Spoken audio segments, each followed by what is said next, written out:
Okay, so the question is, why can't priests get married? Or why don't priests get married? Why are priests, especially in the Western Church, the Latin Church, required to live lives of celibacy, consecrated celibacy? There are three principal reasons, and I'll give them in order of importance. So the most important reason is union with Christ, intimacy with Christ. The second reason is what we often call eschatological witness, means living here on earth the life of heaven, giving witness to what heaven will be like. And the third reason is freedom for ministry. And that's probably the one that people think of first as kind of practicality, but it's actually not as important as the first two reasons. So the first reason, union with Christ. A very easy, simple answer to why don't priests get married? Why do they live lives of celibacy for the sake of the kingdom of God? Is because that's what Jesus did. Jesus himself was not married to an individual woman. And the reason for that was he was entirely given for the salvation of the entire world. His whole being was already given in love for the church, for every one of us. So to restrict that love to a single individual woman would actually have been a diminishment for him. It would have been a counter sign. He needed people to know that he came not to be served, but to serve and to give his life as a ransom for many. Marriage is a way of giving your life. Well, Jesus gave his life completely away. And for that reason, he and his apostles were celibate for the sake of the kingdom. So priests in the Latin rite, in the Western rite, the church says that she ordinarily chooses her priests from among those called to celibacy. So it's presuming that these men are already feeling this call to celibacy, and the church then chooses them for her priests. And the call to celibacy is the call to belong totally to Jesus. Not just to live the life, the kind of life that he lived, but to have their whole being given to him. And I know for me, as I look back at my childhood, I didn't have a lot of explicit thoughts about priesthood, but what I did have was a deep desire to belong exclusively and totally to God. And in that, as I look back, I can see the roots of a celibate vocation.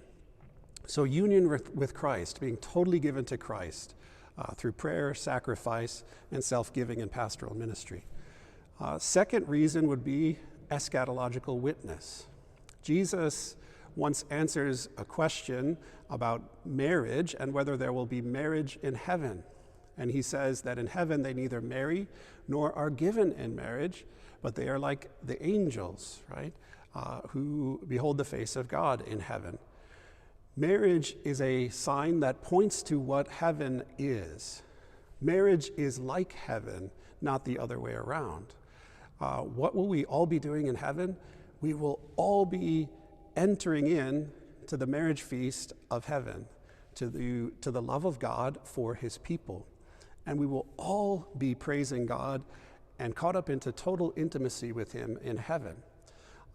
And so Jesus in his wisdom and the church in her wisdom hold up this charism of celibacy, this gift of celibacy, not only in priests, but also in religious men and women, as a sign of the life of heaven, to remind everyone we aren't just living for this earth. We aren't just living for this life. We're all called to enter into the life of God in heaven. Every marriage among a man and a woman is a participation in that reality, the love of Jesus for his church. And so part of not marrying is to give witness to that. And I think that's a reason why many people are fascinated by this question, because they realize when they see a priest, wow, he gave up marriage. That is to say, he has to believe in God. He has to believe in something beyond this life. Otherwise, this doesn't make sense. So the final reason is actually freedom for ministry. A lot of people, when they think of celibacy or in the church, this is the first answer they give. Oh, well, priests just don't have time. That's actually kind of a lame reason. If that were the only reason not to get married, if we told our seminarians here, you know, you could and should get married, but you're just not going to have time. That's not a very convincing reason for not marrying. But it is true in the sense that remaining celibate gives one a certain freedom and a flexibility to be able to go and do whatever the Lord asks, whenever the Lord asks.